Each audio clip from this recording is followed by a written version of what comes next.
அபூர்வராங்கள் அந்த கேட்டை திறந்து வர சீனு எல்லாருமே மறந்து போயிட்டாங்க. பாலச்சந்தர் உள்பட எல்லாமே மறந்து போயிட்டாங்க. அவர் வந்த ஸ்டைலை பார்த்தாங்க. அன்னைக்கு தான் ரஜினிகாந்த் சாரை முதல்ல சந்திக்கிறேன். காரை விட்டு இறங்கி அவர் நடந்து வந்த ஸ்டைலு பார்த்தோன்னே வாவ், என் வாழ்க்கையில் அப்படி ஒரு நடை, அவ்வளோ வாசன ஒரு நடையை நான் பார்த்ததே கிடையாது. பாட்ஷாவில் ஒரு ஸ்டைலு, கூலியில் ஒரு ஸ்டைலு, ஜெயிலர் ஒரு ஸ்டைல்னு அவர் எது படாத ஸ்டைல் சார். அவர் எல்லா கேரக்டரும் அவரால் செய்ய முடிய ஒரு கேரக்டரு.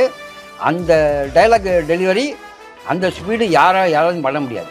அந்த எக்ஸ்பிரஷன்லாம், அந்த கண்ணை பார்த்துருக்கீங்களா, ஒரு ஃபயரு, அந்த மேக்னெட் சார்.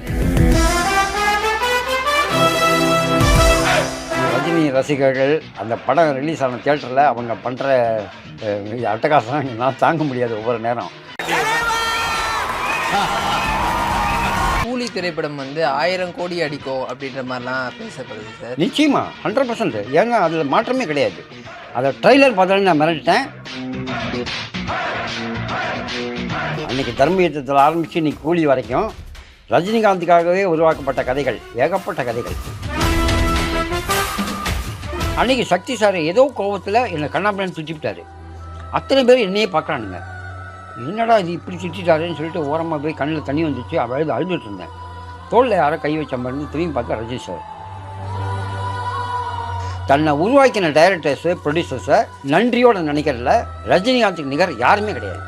தன்னை படத்தை வாங்கி நஷ்டமான டிஸ்ட்ரிபியூட்டருக்கு பணத்தை திருப்பி கொடுத்த எனக்கு தெரிஞ்ச முதல் நடிகர் ரஜினிகாந்த் மட்டும்தான். தன்னை பைரவி படத்தில் உருவாக்கின கலைஞான சாருக்கு 1.5 கோடி ரூபாய் பிளாட் வாங்கி கொடுத்தாரு டைரக்டர் ஜெயபாரதி. அவருக்கு 10 லட்ச ரூபா பேங்க்கில் போட்டு மாதம் வட்டி வர மாதிரி ஏற்பாடு பண்ணி கொடுத்தாரு. ராகவேந்திரா கல்யாண மண்டபத்தில் பல ஜோடிகளுக்கு இலவச திருமணம் பண்ணி வச்சார். என்னை பொறுத்த வரைக்கும் ரஜினிகாந்த் உடம்பால் மட்டும் இல்லை, மனசுலேயும் சூப்பர் ஸ்டார். அவர் அரசியலுக்கு வரணுங்கிற எண்ணம் அவருக்கு இருந்தது. ஆனால் இங்கே தமிழ்நாட்டோட அரசியல் சூழ்நிலையெல்லாம் பார்க்கும்போது இங்கே தன்னால் கூட எதுவும் பண்ண முடியாதுங்கிற ஒரு மென்டாலிட்டிக்கு அவர் வந்துட்டார்.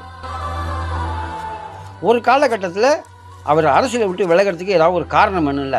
அதனால் உடல்நிலை சரியில்லை அப்படிங்கிற மாதிரி. உடல்நிலை சரியில்லைனாக்கா சினிமாவில் எப்படி நடிக்க முடியும்? அவருக்கு அரசியல் பிடிக்கல. ஜெயலலிதா கோட்டைக்கு கிளம்புறாங்க. போயஸ் கார்டன் என்ட்ரன்ஸை அடைச்சிட்டானுங்க. அப்போ ரஜினி அந்த பக்கம் வந்திருக்காங்க. போலீஸ்காரங்க சொல்லிட்டாங்க நுழைய முடியாது அப்படின்ட்டாங்க. ரஜினி என்ன பண்ணலாம், ஒன்றும் பேசலை. இறங்கி காரை விட்டு இறங்கி கடையில் சிகரெட்டை பார்த்துட்டு நின்றுட்டாப்புல. ரஜினியை பார்த்தோன்னே அத்தனை பேரும் திரண்டுட்டானுங்க. தகவல் ஜெயலலிதாவுக்கு பேருக்கு. அவர் போனால் தான் கார் வெளியே போக முடியும்னோடனே எந்த ஜெயலலிதாவுக்காக ரஜினிக்காரரை நிறுத்தினாங்களோ அதே ஜெயலலிதா ரஜினி போகட்டும், அதுக்கப்புறம் நான் கிளம்புறேன்.